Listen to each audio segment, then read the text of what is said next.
संकट काल में अनेकों आपत्तियों का अनुभव स्वाभाविक है। संकट अपने साथ कई अवसर भी लेकर आते हैं।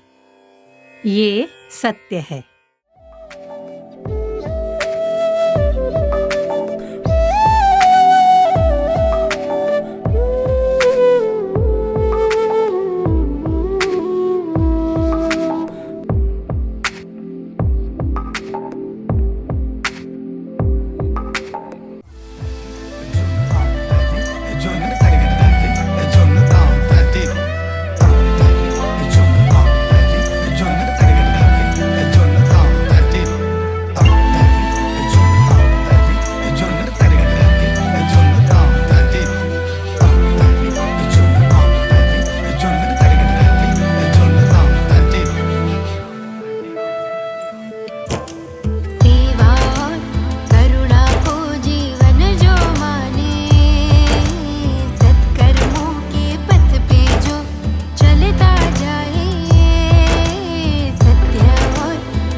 हमारा स्वभाव हो गया है कि अस्तित्व के आधार का हम आदर करना भूल गए हैं। प्रकृति और उसके प्रदत्त संसाधन हमारे जीवन का आधार मात्र हैं। किसी एक के बिना भी मनुष्य जीवन संभव नहीं है। फिर भी हम उसका मूल्य नहीं जानते, उनका रक्षण, संरक्षण, परिरक्षण नहीं करते। हम पानी का मूल्य नहीं जानते, उसे व्यर्थ कमाते हैं। कभी सोचते ही नहीं कि इसका अंत हो गया तो हम क्या करेंगे, कैसे जिएंगे, हमारी आगामी पीढ़ियां कैसे रहेंगी। सूर्य का स्वागत सत्कार, नमस्कार नहीं करते। सूर्य के प्रकाश में पोषक तत्व होते हैं, तभी तो हम छोटे बच्चों को धूप में सुलाते हैं ताकि उनकी हड्डियां मजबूत हों। वायु को प्रदूषित करते हैं क्योंकि ऑक्सीजन वाली शुद्ध वायु का मूल्य नहीं जानते। इस स्वभाव को बदलना होगा हमें। पहले हम यज्ञ करते थे, नदियों और सूर्य की पूजा करते थे। उसका यही कारण था कि हम उन्हें दाता, साक्षात माता, साक्षात सूर्य नारायण मानते थे। अम्मा कहती हैं कि जन्मदात्री मां तो साल दो साल अपनी गोद में बिठाती है, लेकिन हमारी सच्ची माता तो प्रकृति है जो उम्र भर हमारा बोझ उठाती है।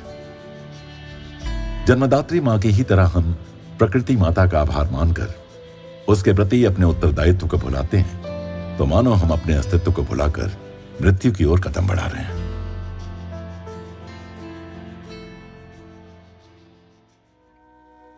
प्रेम स्वरूपी और आत्म स्वरूपी आप सभी को नमस्कार। മനസ്സിൽ എപ്പോഴും സന്തോഷമുണ്ടാകും. ചില കാര്യങ്ങൾ ആവശ്യമാണ്. സാഹചര്യങ്ങളിൽ നമ്മൾ ആ സന്തോഷത്തെ സൃഷ്ടിക്കണം. എന്നാൽ എല്ലാ കാര്യങ്ങളും നമ്മൾ വിചാരിച്ച പോലെ നടക്കില്ല. പല സാഹചര്യവും അതേപടി അംഗീകരിക്കാൻ നമ്മൾ നിർബന്ധിതരാകും. അപ്പോഴും മനസ്സിന്റെ സംതൃപ്തിയും ശാന്തിയും നിലനിർത്താൻ നമുക്ക് കഴിയണം. संकट काल में अनेकों आपत्तियों का अनुभव स्वाभाविक है। संकट अपने साथ कई अवसर भी लेकर आते हैं। ये सत्य है। ये विवेक जगा के हमें साहसी बनाते हैं।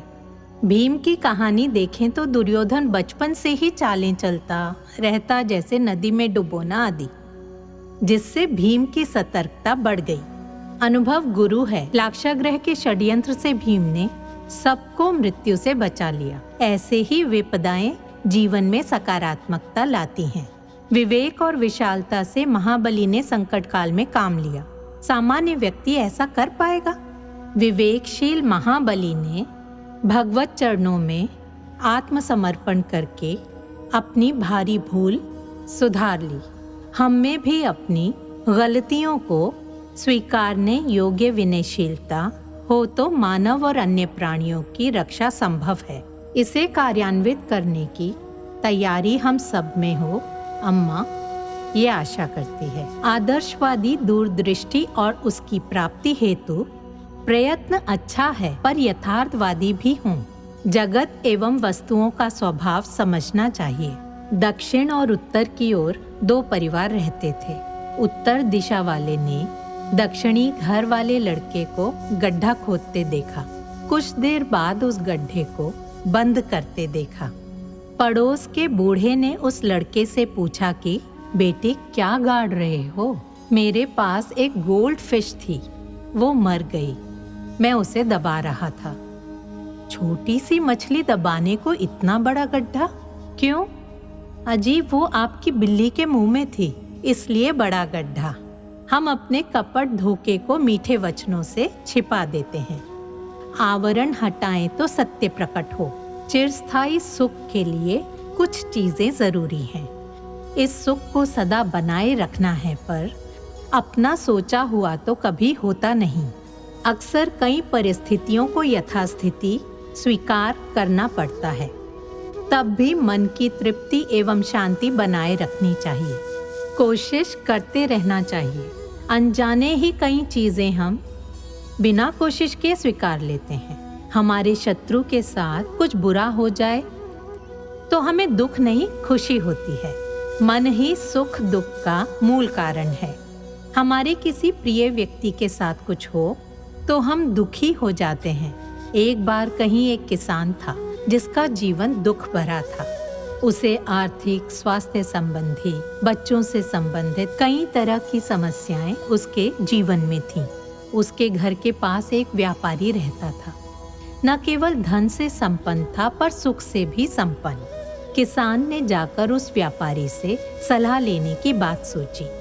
आखिर एक दिन किसान उस व्यापारी से मिलने गया और अपना सारा दुख दर्द उस व्यापारी को कह सुनाया। सारी समस्याएं सुनकर व्यापारी ने कहा, तुम्हारी सब समस्याएं सुलझ जाएंगी। फिर उस व्यापारी ने किसान से पूछा, क्या तुम मेरा एक छोटा सा काम करोगे? किसान तुरंत ही मान गया। मेरे अस्तबल में 100 घोड़े हैं। अश्वपाल कुछ दिन पहले घर गया और अभी तक आया नहीं। उसके लौटने तक तुम इनकी देखभाल करो। घोड़े सो जाएं तो तुम अपने घर चले जाओ। इनके सोते ही मैं घर लौट जाऊंगा। ये सोचकर किसान काम में जुट गया। तबेले के 100 घोड़ों में से कुछ घोड़े तो खड़े रहते, तो कभी कुछ लेट जाते थे और कुछ सो भी जाते थे। खड़े घोड़ों को बड़ी मुश्किल से बेचारा किसान लिटाता। ऐसे सारे घोड़े लेटने लगे। कुछ देर में ही पहले लेटे हुए घोड़े खड़े होने लगते। किसान फिर लिटाने की कोशिश करने लगता। वो कुछ ही घोड़ों को लिटा पाया। लाख कोशिश के बाद भी कुछ घोड़े खड़े ही रहते। उनमें से कुछ घोड़े खा पीकर अपने आप आराम से सो जाते थे। घोड़े सोते तभी तो घर जाता, पर सब सोते ही नहीं थे।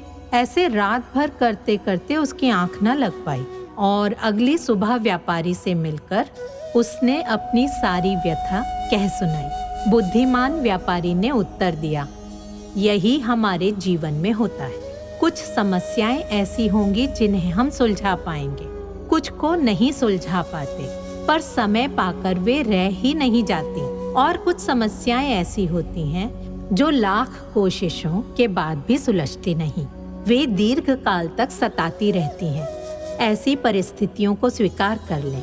उनके बीच रहते हुए सुखी रहने का मार्ग ढूंढें। यही एकमात्र विकल्प है।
सपने तूने ही दिखाया। रूप समाया एक ही सपने तूने ही दिखाया। बंदे बंदे बंदे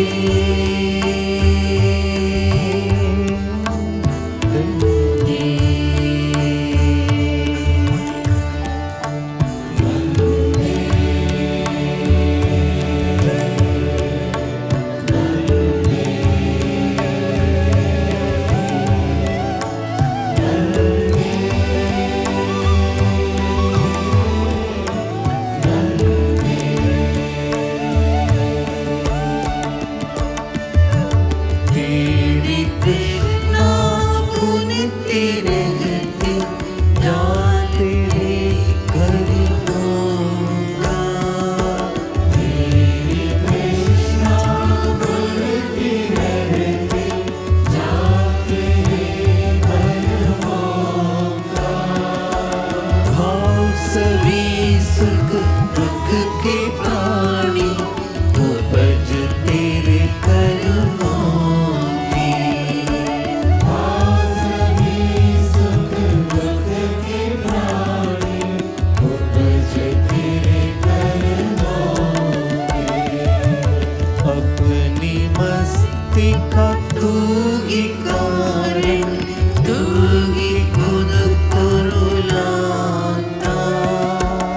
अपनी मस्ती का तू ही कारण तू ही खुद को रुलाता। मस्ती के उस घट को आके काहे तू चल खाता। मस्ती के उस घट को आके काहे तू चल खाता। बंदे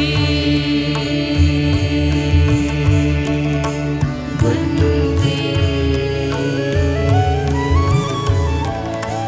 बंदे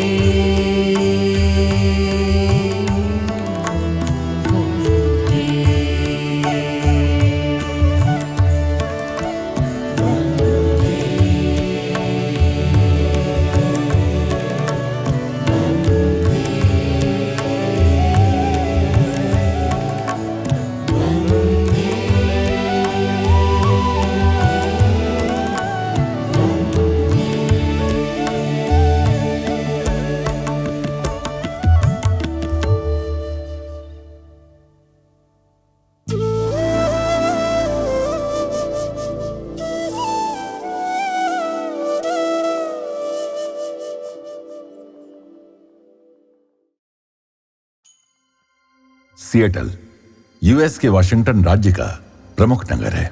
पैसिफिक नॉर्थवेस्ट का सबसे बड़ा महानगर और यूनाइटेड स्टेट्स का सबसे बड़ा एवं समृद्ध शहर। अनेकों आकर्षणों में जो सबसे अधिक जाना माना है वो है द स्पेस नीडल, जिसे जनता के लिए आधिकारिक रूप से 1962 में खोला गया था। ये विश्व में सबसे अधिक मान्यता प्राप्त भवनों में से एक और सिएटल का गौरव प्रतीक है। द स्पेस नीडल 605 फुट ऊंचा है और 3 स्थानों से 360 डिग्री अवलोकन करने को मिलता है। 520 फुट ऊंची डेक स्पेस नीडल का मुख्य आकर्षण है। कई अवसरों पर चौंका देने वाला डिजिटल लाइट शो दिखाया जाता है।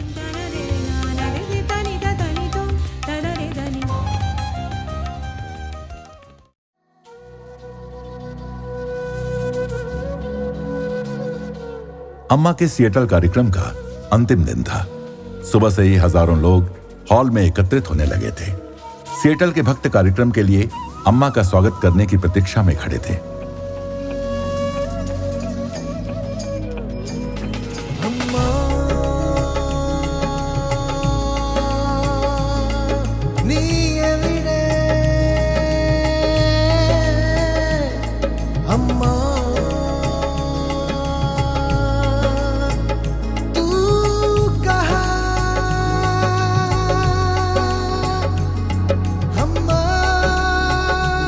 मेरी अम्मा, अम्मा मेरी अम्मा।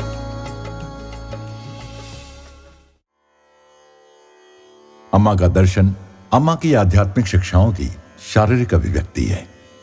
अम्मा की गोद में आकर भक्तों को कोई ऐसा मिलता है जो उन्हें जानता है, सचमुच स्वीकार करता है और परमानंद की ओर उनका मार्गदर्शन करना चाहता है।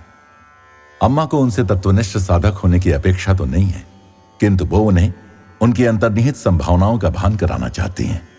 मां की बाहों में विश्राम पाकर भक्तों के लिए एक नए जगत का द्वार खुल जाता है। अम्मा जगदो धारिणी माँ, जय माँ जय माँ जय माँ। अम्बानंद रूपिणी माँ, अम्बा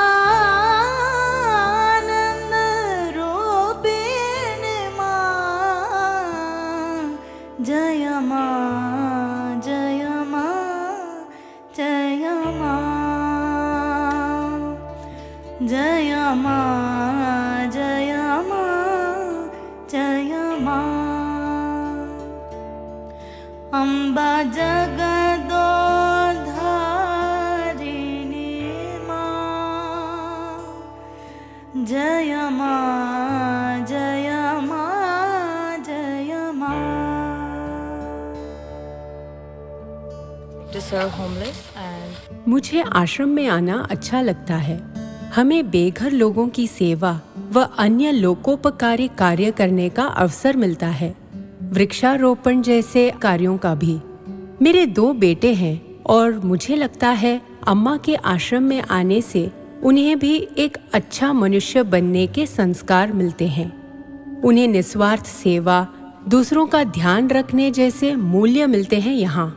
यहाँ का वातावरण बहुत सुंदर व सकारात्मक है।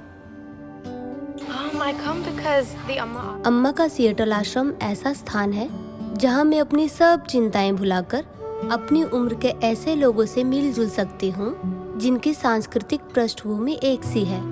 हम अम्मा की शिक्षाओं को जीवन में उतारने की कोशिश करते हैं।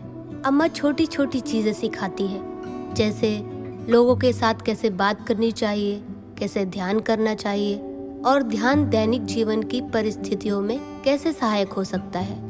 इसने मुझे सचमुच शांत रहना सिखाया है। मेरे लिए आश्रम दूसरे परिवार और घर जैसा है, एक बड़ा सा स्नेही परिवार। फिर अम्मा ने आत्म पूजा और विश्व शांति हेतु प्रार्थना में मार्गदर्शन किया।